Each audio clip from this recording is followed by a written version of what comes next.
वक्फ कानून 2025 का नोटिफिकेशन 8 अप्रैल को जारी कर दिया गया है। सरकार का कहना है कि यह कानून वक्फ संपत्तियों के प्रबंधन में पारदर्शिता और जवाबदेही सुनिश्चित करने के लिए लागू किया गया है। राष्ट्रपति की मंजूरी देने के बाद यह अब पूरे देश में प्रभावी हो चुका है। इस कानून को लेकर मुस्लिम संगठनों और कई सांसदों द्वारा आपत्ति जताई गई है। मुस्लिम संगठनों द्वारा कहा गया है कि इस कानून के अमल में आने के बाद ऐतिहासिक संपत्तियों का मालिकाना हक प्रभावी होगा और इसका मुसलमानों पर असर पड़ेगा।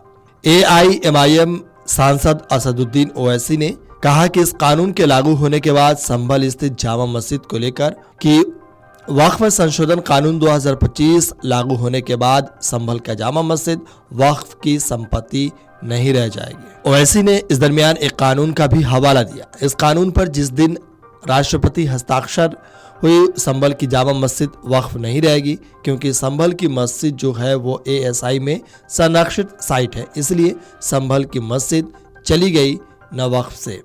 ये बातें असदुद्दीन ओवैसी ने कही है। इस कानून के लागू होने के बाद ओवैसी ने एक और ट्वीट किया और कहा कि मैंने पहले ही कहा था कि संभल जामा मस्जिद नए वक्फ कानून की संपत्ति नहीं रहेगी, और आज संभल की जामा मस्जिद को ASI संरक्षित स्मारक का बोर्ड लगाकर उसका नाम जुमा मस्जिद कर दिया गया। AIMIM सांसद ओवैसी के इस दावे पर वरिष्ठ वकील विष्णु शंकर जैन ने सवाल उठाया है। मीडिया से बातचीत करते हुए कहा कि मैं उनसे पूछना चाहता हूं कि अगर ये बयान दे रहे हैं कि संभल की मस्जिद से महरूम होना पड़ेगा, तो सबसे पहले बैरिस्टर साहब को दिखाना पड़ेगा कि संभल की मस्जिद फला फला वक्फ नंबर है। संभल की मस्जिद इस दिन वक्फ दर्ज हुई है, ये वक्फ डीड है उसकी, या फिर से वक्फ वाई यूजर है। उन्होंने तो एक स्वीपिंग स्टेटमेंट दे दिया कि हमें वक्फ से महरूम होना पड़ेगा। जरा सुनिए असदुद्दीन ओवैसी का वक्फ कानून पर यह बयान। तो all India Muslim personal law board ने वक्फ अमेंडमेंट बिल के खिलाफ जो प्रोटेस्ट का प्रोग्राम बनाया है वो सही प्रोग्राम है, और दिल्ली में भी प्रोटेस्ट हुआ था, और ये अनकॉन्स्टिट्यूशनल बिल है, ये हमारे रिलीजियस फ्रीडम को छीनता है।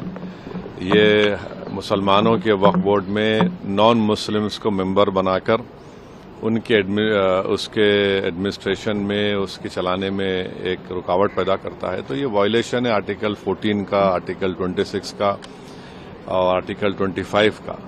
तो इसीलिए प्रोटेस्ट हो रहा है। जब किसी और धर्म के बोर्ड में उसी धर्म का आदमी मेंबर बन सकता है, तो इस मुस्लिम वक्फ बोर्ड में दूसरे धर्म का आदमी कैसा बनेगा? जब वहां पर लिमिटेशन एक्ट अप्लाई नहीं होता, तो यहाँ पर लिमिटेशन एक्ट क्यों अप्लाई कर रहे हैं? ताकि जो लोग एंक्रोचर्स हैं उनको मालिक बनाना चाह रहे हैं, और वक्फ यूजर को इस तरह से रख रहे हैं कि डिस्प्यूट है या गवर्नमेंट प्रॉपर्टी तो वक्फ यूजर नहीं होगा। अब डिस्प्यूट पैदा हो गया संभल की मस्जिद में, तो वो नहीं रहेगा क्या वक्फ? वो पार्लियामेंट सामने मस्जिद है, दिल्ली गवर्नमेंट कहती है कि वो गवर्नमेंट प्रॉपर्टी है। अगर ये बिल लॉ बनेगा तो वो मस्जिद बोलेंगे वो गवर्नमेंट प्रॉपर्टी है। दिल्ली में 123 प्रॉपर्टीज ऐसे हैं। तो ये वक्फ के प्रोटेक्शन के लिए, वक्फ के इनकम में इजाफा करने के लिए, वक्फ के इंक्रोचमेंट हटाने के लिए नहीं लाया जा रहा है। ये एक प्रोजेक्ट है मुसलमानों के खिलाफ कि उनको उनके रिलीजन से दूर कर दिया जाए, उनके रिलीजियस प्रैक्टिसेस। माने वक्फ करना एक हमारे लिए एक इबादत है, एक वर्शिप है, उससे महरूम करना चाहते हैं। तो ये असल मकसद है बीजेपी, नरेंद्र मोदी और RSS की कोशिश यही है। Video desk Amar Ujala dot com. अगर आप ये वीडियो YouTube पर देख रहे हैं तो हमारे चैनल को सब्सक्राइब कर बेल आइकन दबाएं, और Facebook पर देख रहे हैं तो हमारे पेज को लाइक करें। 8 मिलियन प्लस सब्सक्राइबर, आपके इस भरोसे के लिए बहुत धन्यवाद।